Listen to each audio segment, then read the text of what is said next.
پاکستان تحریک انصاف نے اس بات کا اندازہ لگایا ہے کہ یہ ممکنہ طور پر فیصلہ ایسا ہی آئے گا، لہٰذا کاغذات نامزدگی کو چیلنج کرنے کی خفت اٹھانے کا کیا فائدہ؟ ہاں، اس معاملے کو جسٹس قاضی فائز عیسیٰ صاحب اور نواز شریف کے ساتھ نتھی کر کے بیانیہ بنایا جائے گا کہ کس طریقے سے عدلیہ نے اور جسٹس قاضی فائز عیسیٰ نے نواز شریف کو سپورٹ کیا، نواز شریف کو جو ہے اس کے لیے راستوں کو آسان کیا اور نواز شریف کی سیاست میں واپسی کے لیے اپنا کندھا پیش کیا، اور اس کے لیے وہ یہ کہیں گے کہ جناب اس کو لاڈلا بنایا گیا اور اس کو ماتوب کیا گیا۔ اس طرح کا میرا خیال ہے کہ پاکستان تحریک انصاف کے جو اس وقت کے بزرگ مہر ہیں وہ کوئی نہ کوئی یہ کہانی بنانے کی اس وقت تگدو کر رہے ہوں گے، کیونکہ اس وقت ان کے پاس سب سے امپورٹنٹ کام یہ ہے کہ انہوں نے نہ صرف اپنے لیے بیانیہ بنانا ہے بلکہ انہوں نے اپنے آپ کو یا اپنی جماعت کے لیے جو مظلومیت کارڈ ہے اس کو ایکسپلائٹ کرنا ہے، جس طریقے سے شاہ محمود قریشی صاحب ہیں۔ شاہ محمود قریشی صاحب کو سائفر کیس کے اندر ضمانت تو مل چکی ہے، سپریم کورٹ آف پاکستان کی طرف سے آرڈر بھی جاری ہو چکا ہے، روبکار بھی جاری ہو چکی ہے، لیکن اس کے باوجود جناب شاہ محمود قریشی صاحب کی ابھی تک رہائی عمل میں نہیں آ سکی، اور اب جو ہے وہ تازہ ترین حکم نامے کے تحت جناب شاہ محمود قریشی صاحب کو مزید 15 دن کے لیے نظر بند کر دیا گیا، اور میرا یہ خیال ہے کہ یہ فیصلہ بھی جو ہے وہ کل سپریم کورٹ آف پاکستان میں یا اسلام آباد ہائی کورٹ کے اندر یا Lahore high court Pindi bench کے اندر اس کو چیلنج کیا جائے گا، اور چونکہ آلریڈی اسلام آباد ہائی کورٹ کی ڈائریکشنز آ چکی ہیں کہ یہ جو ہے الیکشن شیڈول کے آنے کے بعد جو نظر بندی ہے ایم پی او کے تحت وہ بالکل نہیں ہو سکتی، اور جسٹس بابر ستار صاحب نے ابھی ریسنٹلی اسی حوالے سے کچھ فیصلے بھی دیے ہیں، نظر بندی کے حوالے سے وہ شہریار افریدی صاحب کے حوالے سے بھی فیصلہ دیا ہے، لہٰذا مجھے نہیں لگتا کہ یہ والا جو نظر بندی والا معاملہ ہے یہ کچھ زیادہ دیر چلے گا۔ البتہ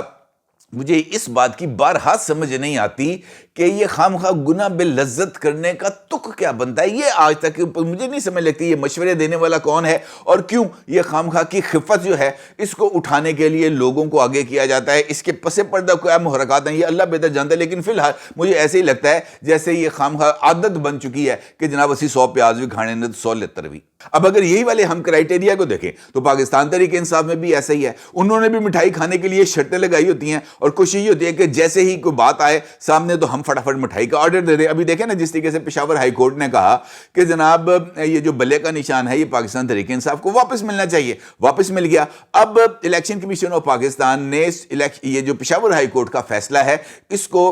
سپریم کورٹ آف پاکستان میں چیلنج نہ کرنے کا میرا خیال ہے کہ ابھی تک فیصلہ کیا ہے، اور چونکہ ابھی سپریم کورٹ آف پاکستان نے ریسنٹلی جو یہ ریٹرننگ آفیسرز کے حوالے سے لاہور ہائی کورٹ کا فیصلہ تھا جسٹس باقر نجفی کا، اس کے اوپر ڈائریکشن دی تھی کہ کسی بھی ہائی کورٹ کا فیصلہ پورے ملک کے اوپر لاگو نہیں ہو سکتا۔ یہ بہت ہی زیادہ منی خیز ڈائریکشن ہے۔ اس کا مطلب یہ ہے کہ یہ جو پشاور ہائی کورٹ کا فیصلہ ہے کہ بلے کے نشان کو بحال کیا جائے اور الیکشن کمیشن آف پاکستان کے حکم کو معطل کیا جائے، تو اس کا اطلاق میری خیال میں صرف اور صرف خیبر پختونخوا کی حدود تک ہی ہوگا۔ باقی تینوں صوبے اور وفاق یہ اس فیصلے کے اوپر عمل درآمد کرنے کے لیے یا نہ کرنے کے لیے آزاد ہوں گے۔ اور اب مجھے ایسے لگتا ہے جیسے پاکستان تحریک انصاف کو اسی فیصلے کو باقی 3 صوبوں کے اندر بھی کسی نہ کسی طریقے سے چیلنج کرنا پڑے گا تاکہ ان کو لیول پلینگ فیلڈ مل سکے، یا براہ راست سپریم کورٹ آف پاکستان جانا پڑے گا، کیونکہ مجھے ایسے لگ رہا ہے کہ اس چکر کے اندر ایک مرتبہ پھر جو ہے وہ عمران خان کی جماعت کے ساتھ ہاتھ ہو گیا ہے، اور پشاور ہائی کورٹ کی یہ بات کو سننے نہیں جا رہی۔ ایک لمحے کے لیے اگر اس بات کو ہم فرض بھی کر لیں کہ جناب بلے کا نشان واپس مل گیا ہے اور 4 صوبوں پر اس کا اطلاق ہوگا، تب بھی پاکستان تحریک انصاف کو اتنا بڑا ڈنٹ پڑ چکا ہے کہ جس کی بھرپائی ممکن ہی نہیں ہو سکے گی، اور اس کی وجہ اس کے جو میں نے آپ سے گفتگو کے آغاز میں کہا تھا نا، یہ جو باریک واردات ڈل گئی ہے اس کے پیچھے بھی ایک خاص ریزن تھی، کیونکہ اس چکر کے اندر یہ بلے کے نشان کے پیچھے بھاگنے کے چکر کے اندر وہ تاریخ گزر گئی ہے جس تاریخ تک جو کسی بھی سیاسی جماعت کو جس نے انتخابات میں حصہ لینا ہے اسے اپنی ترجیحی فہرست مخصوص نشستوں کے لیے اور اقلیتی نشستوں کے لیے جمع کرانا ہوتی ہے. وہ تاریخ گزر چکی ہے, وہ فہرست اویزاں کر دی گئی ہے الیکشن کمیشن آف پاکستان کے دفاتر کے باہر, اور اس فہرست کے اندر پاکستان تحریک انصاف کا نام نہیں ہے. اس کا مطلب یہ ہے کہ پاکستان تحریک انصاف نے بلے کا نشان تو لے لیا, لیکن نیشنل اسمبلی میں 70 مخصوص نشستوں سے محروم ہو گئی, جس میں سے 60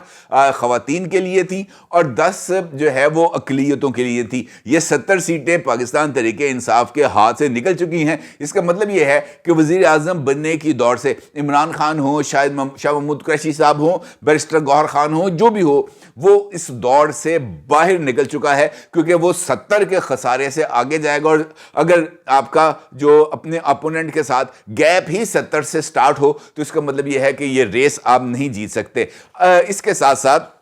یہ جو چاروں صوبائی اسمبلیز ہیں وہاں پر بھی پاکستان تحریک انصاف کے ساتھ یہی ہاتھ ہوا ہے. مثال دیتا ہوں آپ کو, پنجاب کے اندر 297 ہیں جنرل نشستیں, 66 خصوصی نشستیں اور 8 اقلیتوں کی نشستیں. اس کا مطلب یہ ہے کہ یہاں سے بھی پاکستان تحریک انصاف نے یہ جو 74 مخصوص نشستیں ہیں اور منارٹی کی نشستیں ہیں یہاں سے ہاتھ دھو دیے ہیں. اسی طریقے سے خیبر پختونخوا میں 115 جنرل نشستیں ہیں, 26 مخصوص, 4 غیر مسلم. سندھ میں 130 جنرل سیٹس ہیں, 29 اسپیشل سیٹس ہیں اور 9 منارٹیز کی ہیں. بلوچستان میں 65 جو ہے جنرل سیٹس ہیں, 11 جو ہیں وہ اسپیشل سیٹس ہیں اور 3 نان مسلم سیٹس ہیں. ان تمام میں سے پاکستان تحریک انصاف اس وقت ہو گئی ہے آؤٹ. اب مجھے آپ یہ بتائیں کہ بلے کا نشان کے پیچھے بھاگنا زیادہ ضروری تھا یا یہ جو مخصوص اور نان مسلم سیٹس تھیں ان کے لیے جو فہرست تھی وہ الیکشن کمیشن آف پاکستان میں جمع کرانا زیادہ ضروری تھا.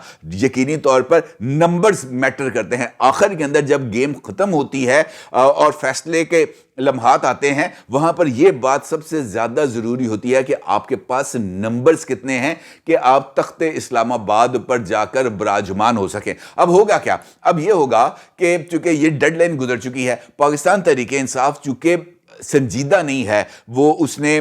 اس سارے عمل میں ان کا بنیادی طور پر موقف جس طریقے سے میں نے آپ سے گزارش کی مظلومیت کو ایکسپلائٹ کرنا ہے اور یہ بتانا ہے کہ سسٹم ان کو کس طریقے سے پیچھے دھکیل رہا ہے, چاہے وہ درست ہیں چاہے وہ غلط ہیں. انہوں نے اپنی غلطی کوتاہی کو بھی کسی نہ کسی کے سر مڑنا ہے اور شاید یہ بھی ان کا ایک اسی بیانیے کے پلان کا حصہ ہو جس طریقے سے نواز شریف کے کاغذات نامزدگی کو چیلنج نہ کرنا ان کے پلان کا حصہ ہے. اس کا مطلب یہ ہے کہ اس انتخابات کو ہونے سے پہلے, انتخابات سے پہلے, انتخابات والے دن اور انتخابات کے بعد پاکستان تحریک انصاف نے اتنا واویلا مچانا ہے کہ اس پورے کے پورے انتخابات کے اوپر یا اس کی ساکھ کے اوپر ایک بہت بڑا سوالیہ نشان آ جائے. اور اب اسی تاریخ کو لے کر, انہی اسپیشل سیٹس اور منارٹی سیٹس کو لے کر پاکستان تحریک انصاف ایک مرتبہ پھر کسی نہ کسی عدالت کا دروازہ کھٹکھٹائے گی, اپنے لیے گنجائش حاصل کرنے کی کوشش کرے گی, الیکشن کمیشن آف پاکستان کو چیلنج کرے گی, ڈائریکشنز لینے کی کوشش کرے گی. ڈائریکشن نہیں ملے گی تو اس کے بعد ایک نیا پٹ سیاپا, ایک نیا واویلا, ایک نیا رونے پٹنے کا آغاز ہوگا اور پھر مظلومیت کارڈ کے لیے ماحول بالکل سازگار ہوگا تاکہ 8 فروری تک ایسا ماتم کیا جائے, ایسا ماحول کریٹ کیا جائے جہاں پر ہر ایک کی سمپتی پاکستان تحریک انصاف کے پاس ہو. اور شاید یہی وہ کارڈ ہے جو وہ کھیلنا چاہتے ہیں اور اس کارڈ میں اگر کامیاب ہو جاتے ہیں تو پھر حقیقی معنوں میں پاکستان تحریک انصاف کے دوستوں کو مٹھائی کا آرڈر دینا چاہیے. اس سے پہلے ذرا احتیاط ہی کریں تو بہتر ہوگا. اپنی رائے کا ضرور اظہار کیجیے گا. آپ کا بہت شکریہ. اللہ حافظ.